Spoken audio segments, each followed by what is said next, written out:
I've started 3 different startups in the last 7 years, and I've made a ton of mistakes in the process, some of which almost killed us.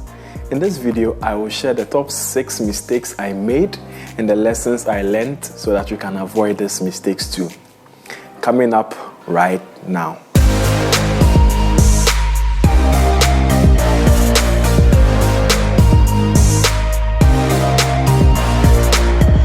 What's up guys, it's Isaac here and welcome to another episode of Entrepreneur Weekly. On this channel, I share practical insights to help young entrepreneurs grow their businesses. So if you are new here, please consider subscribing. In today's video, I'm also going to announce the 3 winners of our 500 subscribers giveaway. So make sure to watch the full video and stay till the end. So I'm first going to list the mistakes that I made, and then I will talk about each mistake in detail and share the lessons that I learned from them. So mistake number 1, relying on only one revenue stream and not pivoting at the right time. Mistake number 2, not having a deliberate marketing strategy. Mistake number 3, taking too long to build a product and moving too slowly. Mistake number 4, lack of a mutual agreement among founders. Mistake number 5, poor execution on our part. And mistake number 6, not paying attention to our financial position. So let's start with mistake number 1, relying on only one revenue stream and not pivoting when we needed to. And this happened with my first company, Event Electronics. So Event Electronics is an online electronic components retail business that I started back in 2014 when I was still in the university. I was an electrical engineering student, and around the time it was really difficult to get electronic components to buy in Ghana for your engineering projects. And you'd have to order from AliExpress and wait for 4 months before your package arrived, and very often the shipping costs were even higher than the value of the stuff that you were even buying. And I saw this as an opportunity, and I made contact with one of these Chinese suppliers that supplied electronic components and could ship to us pretty quickly. And then I built a website where people could make their order and pay online, and their package will be delivered in just like a couple of weeks. And around that time, most of our customers were students working on their final year projects in school, and almost all of our revenue came from these students or electronic hobbyists who also built stuff. And our main value proposition was this: we could help you get electronic components very quickly and very conveniently for your project, which was a very strong value proposition back then until it wasn't anymore. And this is what happened. We failed to realize that in a few years, most of the barriers to buying electronic components online would be removed. 4 years later, most people had a debit card, shipping had become faster, and they could order directly from AliExpress and not have to wait a very long time. And also, because the barrier to entry for starting this kind of business was very low, a lot of other people also started this business as well. And most of our customers were in Accra while we're based in Kumasi. So we really didn't have a competitive advantage anymore, and business began to slow. Now 2020 comes, there is a big pandemic, schools closed down, and there are no engineering projects to do anymore. So our sales actually, like in a couple of months, just reduced. In retrospect, when the competition began to get stiffer and our competitive advantages began to erode, we should have moved away from just depending on electronic components sales from students and hobbyists as our only source of income.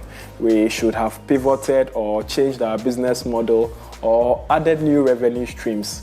And we could have done trainings, we could have offered services, we could have leveraged our e-commerce pipeline to even be a distributor for other products. I mean, there were so many other things that we could have done that would have made us way more resilient to the changing trends, to the competition, and to the pandemic and other things that have really hit us hard now.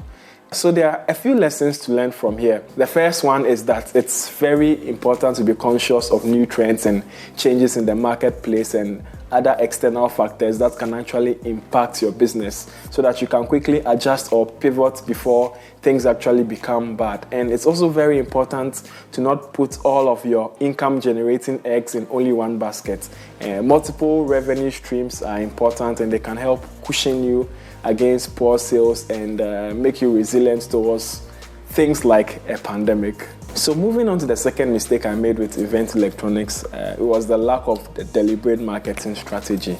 And in the beginning, we kind of expected people to find us, which they did because we're the only ones out there doing what we're doing.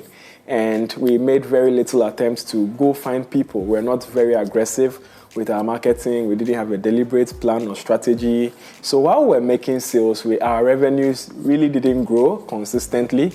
And so when the competition came, they ate into our market share and our revenues began to slow. And the lesson here is that don't expect customers to come to you and find you simply because you exist. You have to put in the effort to actually reach these customers, and you have to be deliberate about it because the competition is not sitting now and waiting for customers to come to them. You have to go find your customers. Now on to mistake number 3, taking too long to build the product and moving too slowly. And this one was with my second startup, Wires and Bytes, which is an education tech company startup that 3 of my friends and I started back in university in 2015. And our first product was called Pasco. So Pasco was an app that allowed university students to access past exam question and answers and other digital resources related to their coursework from their smartphones or PC. And it was a pretty exciting idea back then. We got lots of positive feedback from our friends and our colleagues. Unfortunately, at the time, we didn't know a lot about the whole concept of building an MVP, testing it out, refining, and we wanted to get everything perfect for the very first time. We were planning several features without even talking to the people that we're building it for.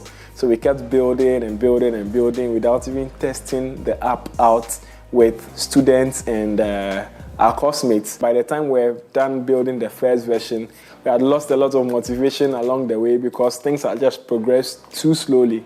This is the lesson to learn here, that you don't have to wait until things get perfect. You have to start small, build a minimum viable product, test out your assumption with your users, get feedback, repeat, and start the whole cycle again. And when you are running a startup, you have to understand that your resources are very, very limited. The longer it takes to build your products, the higher the risk of you failing because your resources are going to run out.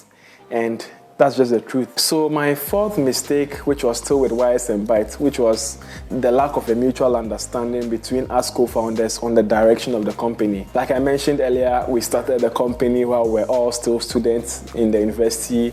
And at the time, we're all in school and we didn't really think about what was going to happen once we graduated. And we never discussed it, surprisingly.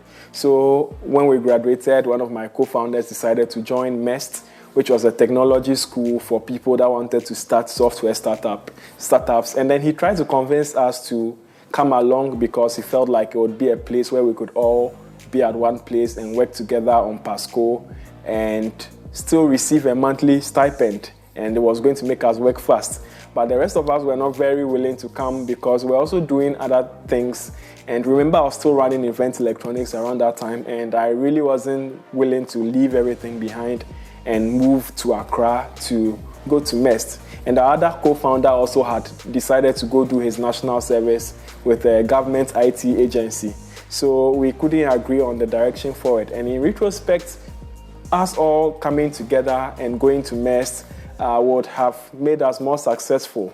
So for me, the lesson here is that if you have co-founders, you all need to have that discussion about the future right from the beginning. And everybody has to come clear on where they see themselves in the future as far as the startup is concerned. You need to know who is all in and who is not. Now on to mistake number 5, poor execution. And this one was with Sesi Technologies, the company that I'm currently running. So Sesi Technologies is an agri-tech company that I founded back in 2018, and we develop hardware, software, and services for farmers and agribusinesses. And in the early days, one of the things that we really struggled with was execution. And this happened because of a number of reasons. And in the early days, we were just 2 or 3 people that were working full-time in a hardware company, and there was just so much that needed to be done. And we didn't really do a good job of prioritizing the most important things to do. And for me personally, I had a habit of underestimating how much time it actually took to get things done. So I routinely assigned myself a lot of things to do, and that naturally meant that there were some things I just wouldn't be able to do because it took so much time and so much effort to do. And the third reason why we didn't execute properly was that we didn't have a good accountability system or any key performance indicators to track if people were doing the things that they said they would do or the things they had to do, and if they were doing it effectively. So it led to low employee morale because things were just burning through cash, and then we're not making a lot of progress.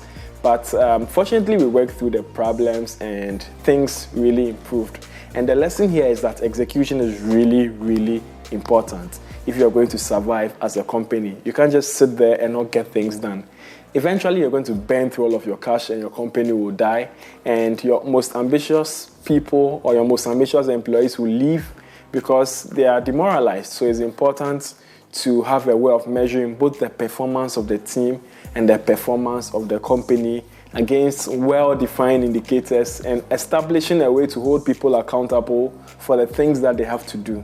So finally, to the last mistake that I made, poor financial planning and underestimating our financial needs. And this is a mistake I also made in the early days of Sesi Technologies. And due to the fact that we're just a few people running everything, we didn't really pay attention to what we felt was the boring stuff like financial planning. We didn't have an operating budget, we didn't have a financial plan, I didn't know what our burn rate was, I didn't know how much money we're spending every month, I didn't know when we're going to run out of cash. And it was even worse because we had gotten a bit of funding and we felt pretty comfortable. But then suddenly we had to spend a lot of money in a very short time because we were moving offices. And then I realized that we didn't have as much money as I thought, and that kind of put us on edge. So we came to our senses and we realized that if we didn't act fast, we were going to run out of money and die. So we began to keep tabs on our financial position, and it put more urgency in us. We started focusing on how to increase revenue quickly and reduce our costs.